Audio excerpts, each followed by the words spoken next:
Merci pour l'invitation. Donc je vais vous parler une expérience française parce qu'on n'est pas tous d'accord sur le sujet. Je peux pas venir ici sans avoir une petite pensée pour Pierre Chambat, qui m'avait fait parler exactement à la même place il y a 21 ans ici. Voilà, un homme qui nous a appris à beaucoup des choses autour du ski, de la chirurgie et de la vie. Et il avait beaucoup de phrases, mais il y en a une que je trouve pas mal. On a l'âge des gens qu'on côtoie, et je crois qu'il a fait ça jusqu'à la fin. Pierrot, on pense à toi.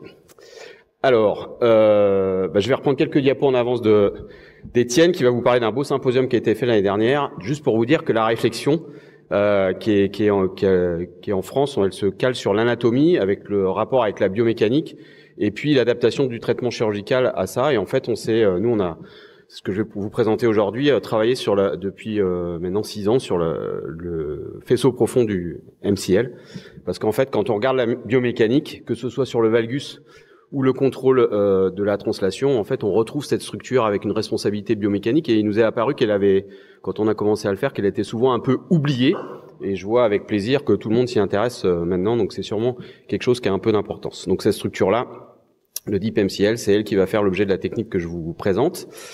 Preoperatively, we recommend systematic assessment of the ACL with the Lachman and additionally the anteromedial drawer test to evaluate combined ACL and MCL injury. The video shows a patient without any laxity in extension but with a valgus laxity at 20 degrees of flexion and a positive at the test and a positive anterior drawer in neutral rotation.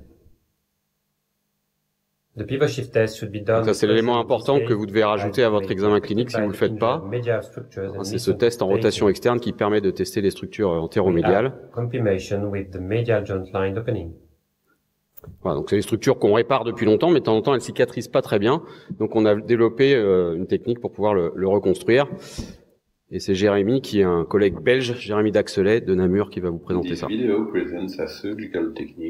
on peut monter un peu le son.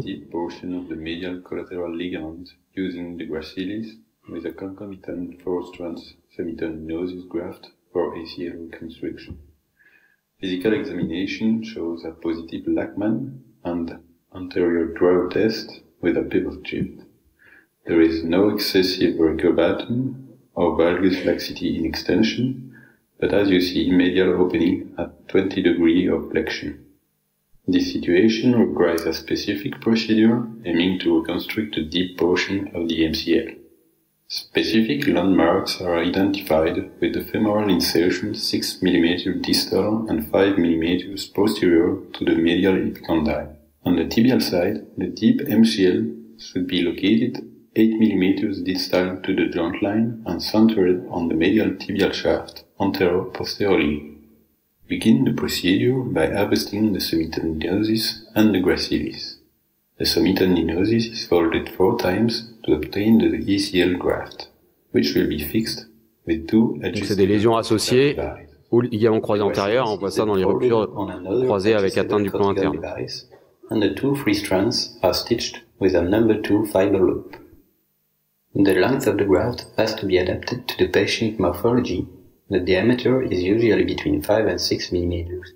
We first perform classic ACL tunnels and then proceed to the percutaneous deep MCL reconstruction. The femoral tunnel starts at the previously described entry point, aiming anteriorly and proximally with a first carrier or a 4.5 drill bit. The surgeon can use the scope to visualize the femoral ACL tunnel and avoid tunnel interposition. The tunnel is then drilled at the measured diameter of the MCL graft. And the graft is then pulled in the femoral tunnel and fixed with a screw. On the tibial side, the tunnel is drilled in the same manner with a cannula placed in the tibial tunnel to ensure that both tunnels are not convergent. We recommend to check the isometry of the graft before performing the tunnel and place the MCL tunnel posteriorly to the ACL tunnel. This can be performed in a freehand technique or using the tibial femur of the ACL placed at 70 degrees.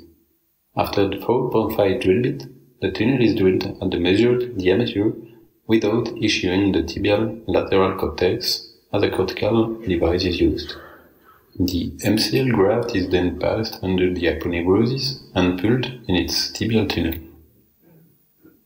After placing the ACL graft and tightening of its cortical devices, the MCL graft is tightened at 30 degrees of flexion. Donc ça a été publié, si vous voulez le voir dans l'article original.